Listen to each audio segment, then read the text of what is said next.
They say the body dies in an instant, but the soul, what happens to it? Does it vanish the very second your heart stops? Or does it linger, hovering near the world it once knew, watching, waiting, searching? Some believe it stays for days. Others claim it's gone in a heartbeat.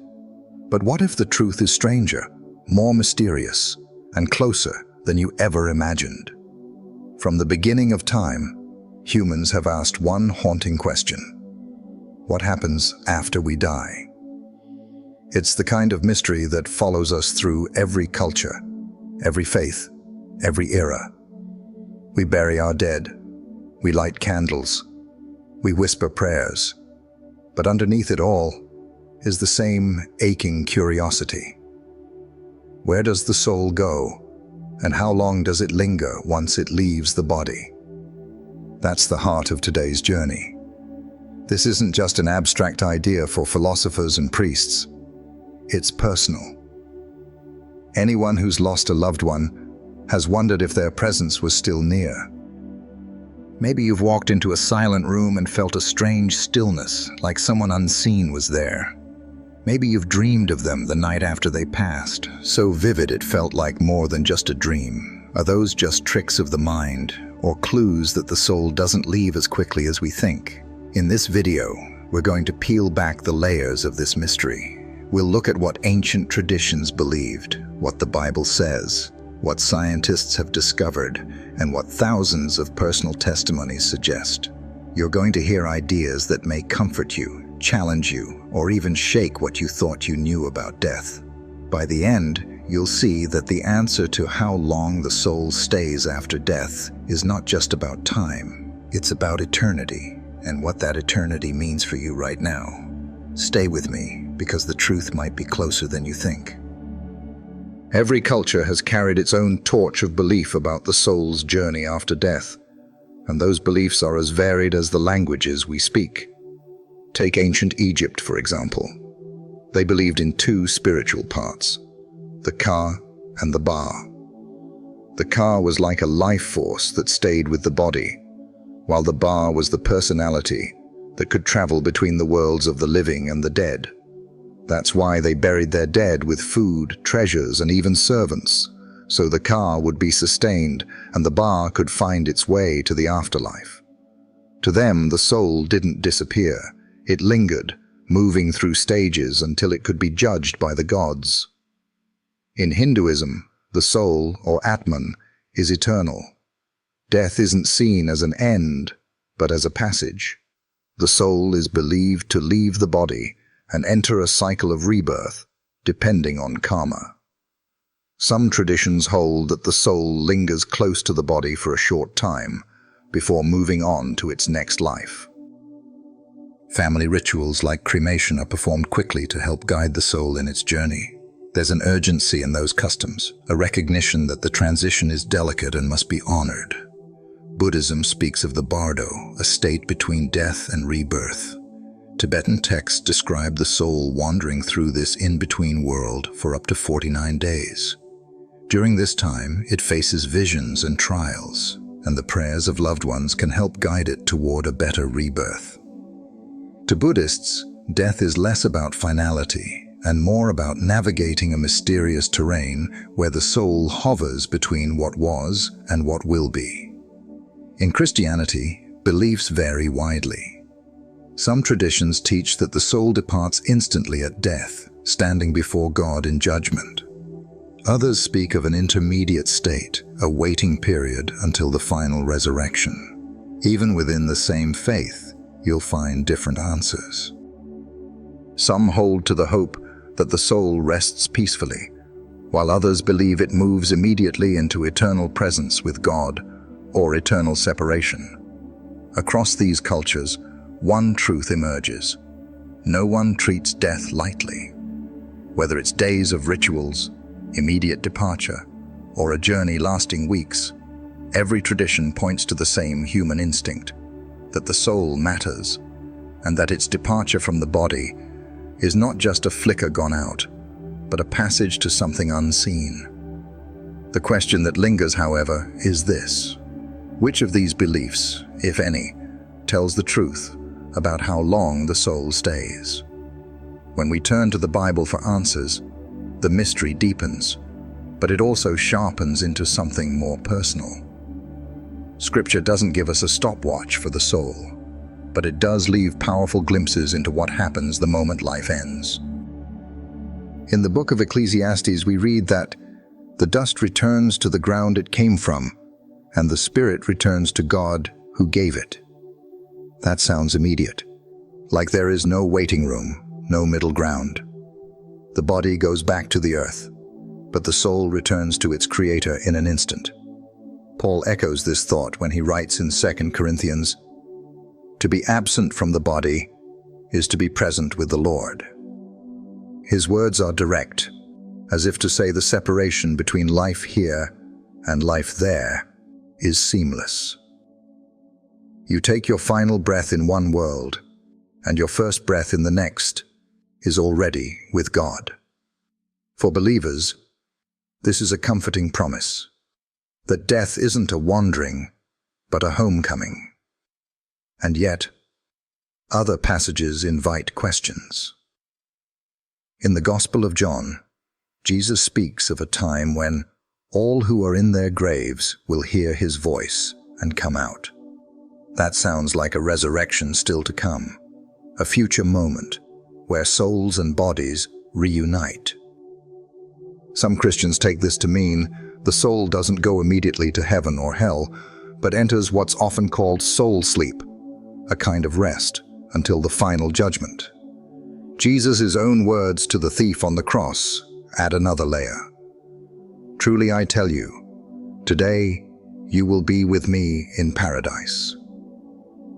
That "today" is powerful. It suggests that the soul doesn't hover or wait. It moves straight into eternity the moment the body dies. So, the Bible gives us two lenses. One paints death as instant passage into God's presence. The other suggests a time of waiting, a pause before resurrection.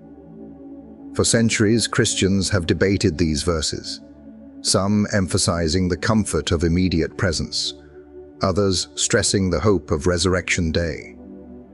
What's clear is that death is never described as the end, only as a threshold. The soul doesn't vanish, it continues. The real tension lies in how quickly that continuation begins. Is it in the same breath, or do we wait for God's appointed time? Among the most fascinating beliefs about the soul's journey is the idea that it lingers for 3 days after death before fully departing. This view can be found in ancient Jewish thought, early Christian tradition, and even echoes in burial customs around the world. In Jewish writings from centuries past, there was a belief that the soul hovered near the body for 3 days, hoping to re-enter it. Only when the body began to decay would the soul finally accept that its earthly vessel was no longer usable and move on. This idea gave families a deep reason to keep watch and mourn carefully during those first days. The number 3 holds deep symbolic power in scripture and tradition. For Christians, the most powerful example is Jesus himself. He lay in the tomb for 3 days before rising again.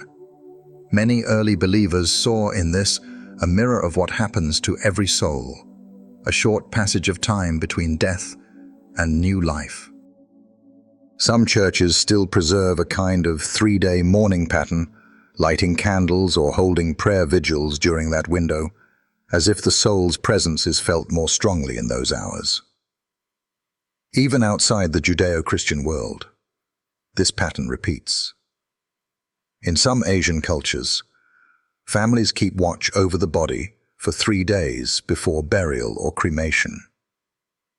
The belief is that the soul may still be present, drifting between this world and the next, and the prayers of loved ones help it transition. In ancient Greece, the funeral was not complete until the 3rd day, when the body was finally laid to rest with rituals meant to release the spirit. Why 3 days? It could be symbolic, a sacred rhythm that marks the passage from life to eternity.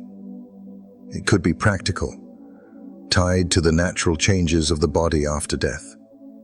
Or perhaps it reflects something deeper, an ancient intuition that the soul does not simply snap away in an instant, but pauses, hovers, and transitions. Whether seen as symbolic or real, the 3-day belief has shaped how people mourn, how they bury, and how they imagine the invisible journey of the soul. Stories of near-death experiences have become some of the most powerful pieces of evidence in the debate about what happens to the soul. Over and over again, people who were declared clinically dead, sometimes for minutes, even hours, return with vivid accounts of what they saw and felt. These testimonies, while impossible to fully prove, paint a picture that the soul doesn't vanish instantly, but remains aware, perhaps hovering between worlds. Dr. Raymond Moody, who coined the term near-death experience in his book Life After Life, collected hundreds of stories from people who described leaving their bodies, seeing doctors and nurses working below, and then traveling through a tunnel of light. Many described encountering loved ones or feeling an overwhelming peace. These experiences were so consistent that they couldn't be dismissed as random hallucinations. More recently, Dr. Sampania led the AWARE study, one of the largest investigations into what happens during cardiac arrest. In hospitals across multiple countries, researchers interviewed survivors who had been clinically dead. Some described hearing conversations and seeing events that were later confirmed by medical staff, even when their brains showed no activity. A few even described looking down on their own lifeless bodies from above. For those who've had such experiences, there's often no doubt. The soul exists separately from the body and can remain conscious even when the body is no longer functioning. Critics argue that these visions might be the result of the brain shutting down or releasing chemicals in the final moments. But the fact that some patients report details they couldn't possibly have known suggests that something more is happening.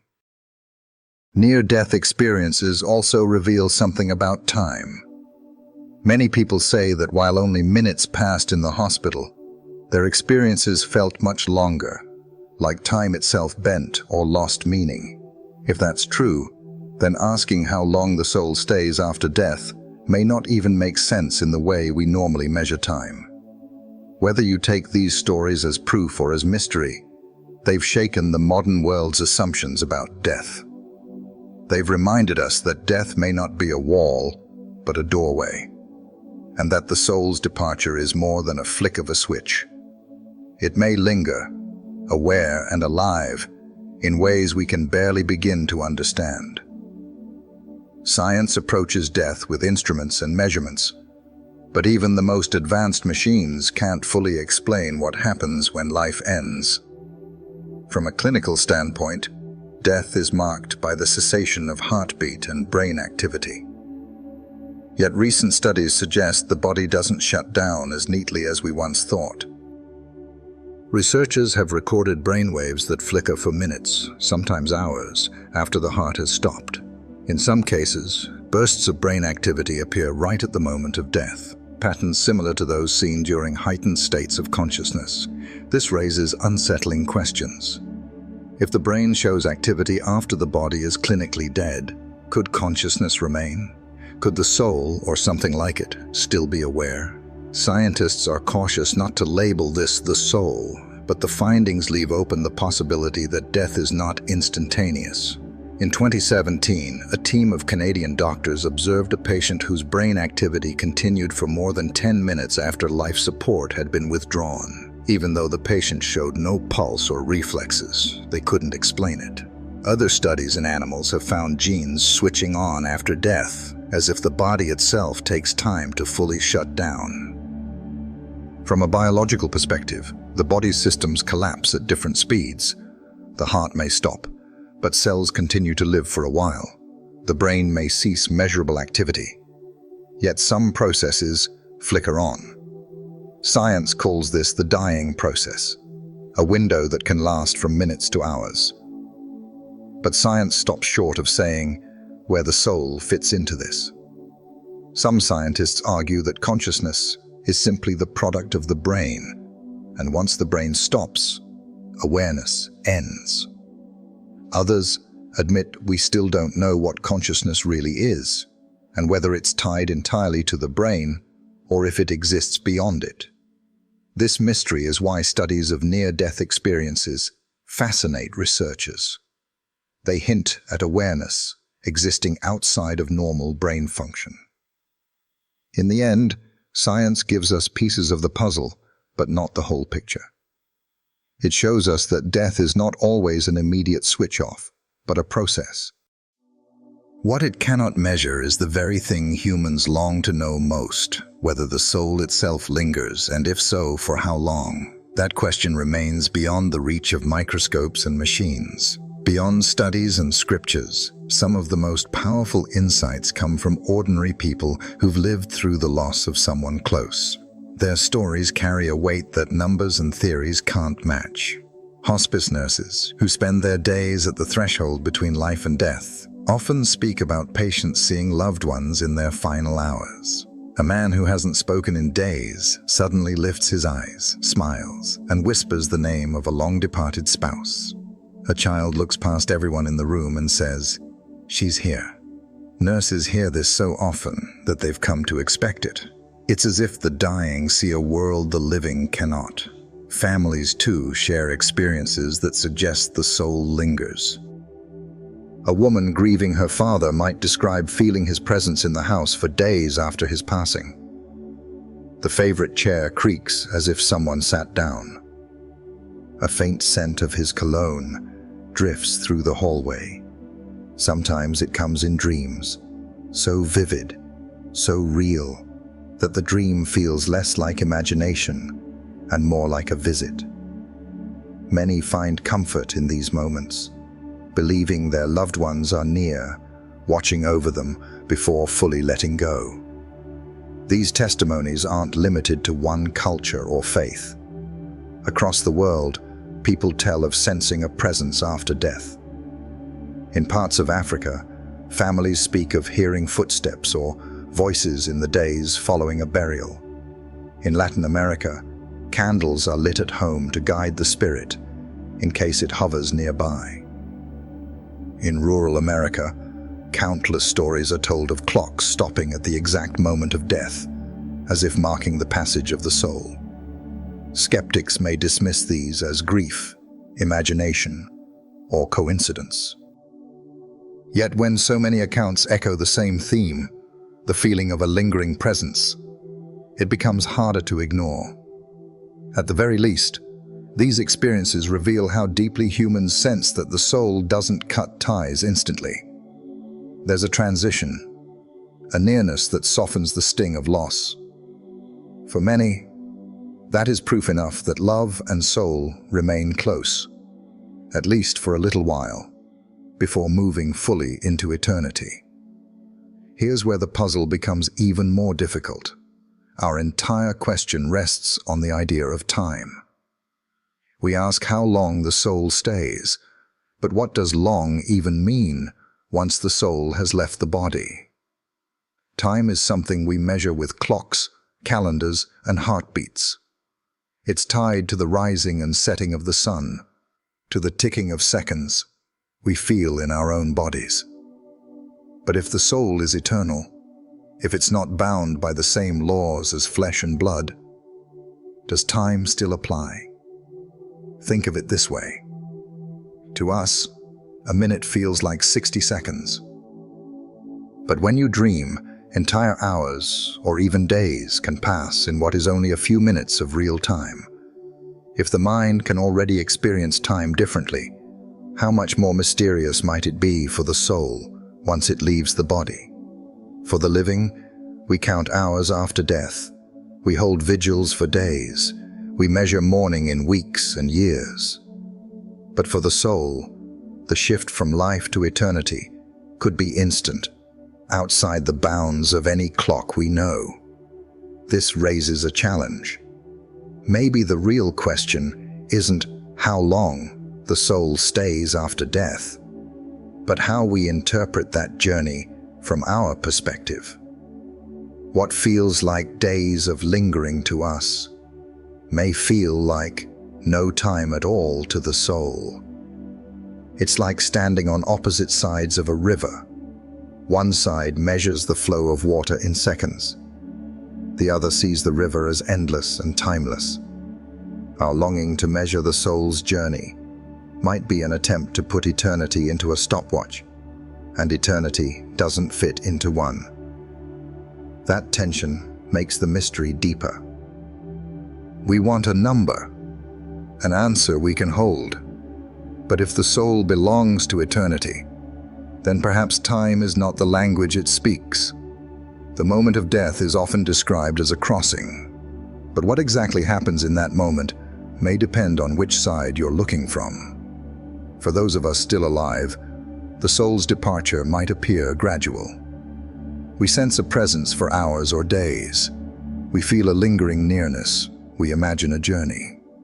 But for the one who has died, it may feel completely different, instant, seamless, like stepping from one room into another without even realizing a transition has taken place. This is where mystery and perception collide. Imagine watching a sunset. From Earth, the light fades slowly, stretching into twilight. But from space, there is no twilight. The sun vanishes in an instant. Both are true, depending on where you stand. Death might work the same way. To the soul, the passage is immediate. To those left behind, it feels like a gradual fading, as if the soul hovers, unwilling to let go too quickly. That's why so many cultures speak of a soul staying nearby, even if just for a short while. It matches the experience of the living. We feel them close. We dream of them. We notice signs. But from the soul's perspective, it may already be in eternity, experiencing God's presence or entering the next stage of existence without delay. This gap between perception and reality creates both comfort and confusion. It comforts us to think our loved ones are still near, still watching over us. Yet it also raises the question, is this lingering real, or is it our way of sensing eternity from this side of time? Perhaps both are true. Perhaps death is both instant and gradual, immediate for the soul, and stretched out for the living. And in that paradox lies the deepest mystery. The soul moves on, but its imprint remains, reminding us that death is not as simple as a door closing. And it's a passage we glimpse from two very different sides. The belief that the soul lingers is not confined to one people or one time. It appears again and again across the ancient world, wrapped in different stories but carrying the same theme. In Greek mythology, the dead were thought to journey across the river Styx, guided by the ferryman Charon. Families placed coins in the mouths of the deceased so they could pay their fare. Without the coin, the soul risked wandering along the shore, trapped between life and death. That practice reveals a fear and a hope, that the soul remained close enough to need assistance, but destined to move on once the ritual was fulfilled. In Chinese tradition, death was not an immediate leap into eternity, but a 49-day passage. The soul was said to travel through trials and judgments, guided by family prayers and offerings. For that reason, mourning rites often lasted weeks, filled with ceremonies meant to strengthen the soul's journey. Even today, many families light incense, offer food, and recite prayers during this period, believing the soul still lingers in a transitional state before finding peace. Other cultures carry strikingly similar ideas. The Aztecs described a soul wandering through 9 layers of the underworld before reaching its final resting place. A journey that could last years and required courage as well as assistance from the living. In Norse mythology, the dead traveled to the halls of Valhalla or Hell, but the path was not immediate. Souls needed guidance, and burial rituals were designed to ensure safe passage. What all these stories share is the conviction that death is not abrupt. The soul requires time, aid, or ritual to complete its journey. It doesn't vanish the moment the body stills, but walks a path, sometimes brief, sometimes long, shaped by the beliefs and hopes of those left behind. These myths remind us that across cultures, humanity has always sensed the same thing, that the soul's departure is not a simple flicker of light going out, but a journey that unfolds beyond what our eyes can see. For those left behind, the belief that a soul lingers is more than theology or myth. It's a source of comfort. Grief can be unbearable, and the thought that a loved one is still near, even for a short time, softens the sharp edge of loss. That's why so many cultures have rituals tied to the days immediately after death. They aren't just traditions. They're bridges for the living to feel close to the dead a little longer. In many Christian families, candles are lit beside the body or at home during the days of mourning. The light is more than symbolic. It carries the sense of guiding the soul and inviting God's presence. In Jewish tradition, the Shiva period allows loved ones to gather, pray, and remain present in the home for 7 days, believing that the soul is still bound to those it has left. In parts of Asia, bowls of rice or fruit are left on altars for weeks, gifts to nourish the spirit until it fully transitions. These customs aren't merely cultural, they meet a deep emotional need. They give families time to adjust, to feel that their goodbyes aren't cut off abruptly. Even if science can't prove that the soul stays, rituals remind the living that love is not severed in a moment. They create space for presence, for memory, and for hope.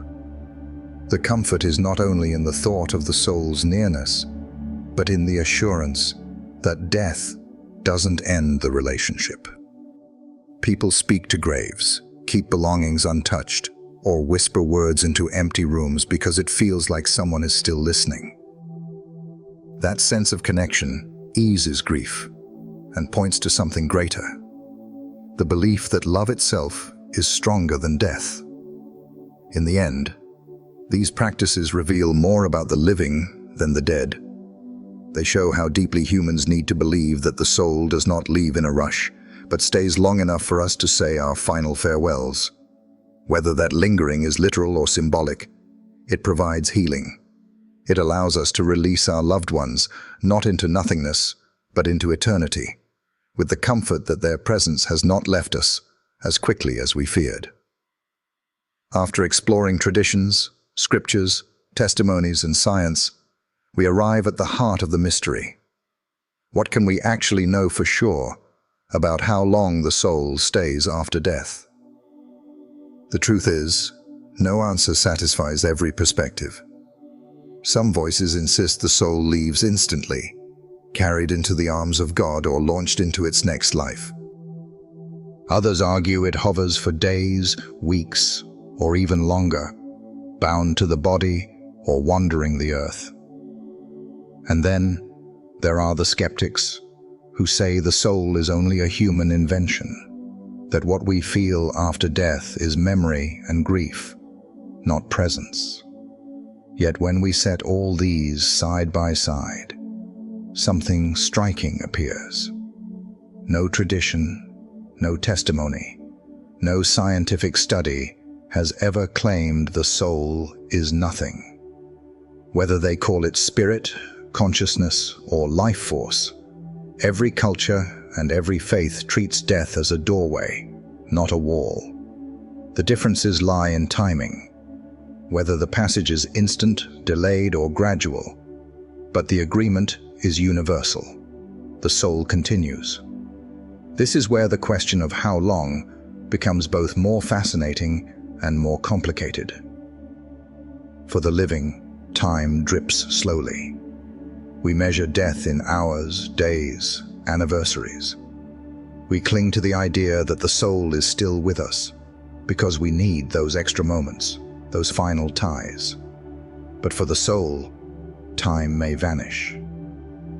From its perspective, stepping out of the body might feel immediate, already in eternity, already before God, already in whatever comes next. What feels like 3 days, 49 days, or years to us may feel like a blink to the one who has crossed over. The climax of this mystery is not that we can pin down an exact number of hours or days, but that death reveals something bigger than our measurements. Death exposes the limits of our understanding. Science can capture brain waves and cell decay, but it cannot capture eternity. Stories can reveal presence and nearness, but they cannot prove them. Scripture gives us hope, but it asks us to trust more than it explains. And maybe that is the point. If we could measure the soul's departure with a stopwatch, the mystery of eternity would be reduced to something ordinary. Instead, death leaves us with wonder. It leaves us with hope that the soul is not lost but received. It leaves us with comfort that love does not vanish but continues in a dimension we can't yet enter. So what can we know for sure? That the soul is more than the body, that death is not the end, and that time as we know it may not matter at all once the final breath has been taken. The lingering presence, the instant departure, the journeys described in different traditions, perhaps they are all glimpses of the same truth from different angles. The mystery remains, not to frustrate us, but to remind us that eternity is not meant to be solved. It is meant to be lived into, with faith, with hope, and with love. The question of how long the soul stays after death isn't just about curiosity. It shapes the way we live right now. If the soul truly lingers, then every moment we have with others carries even more weight, because our presence might stretch beyond what we see. If the soul departs instantly, then our choices in life matter all the more, because there's no delay in facing eternity. Either way, what we believe about the soul's journey after death changes how we value the time we're given.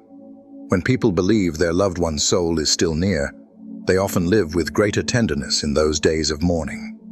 They speak words they never had the chance to say, light candles, or sit in silence, trusting that somehow the soul hears. That practice itself teaches us something about the living. Don't wait until someone is gone to speak words of love.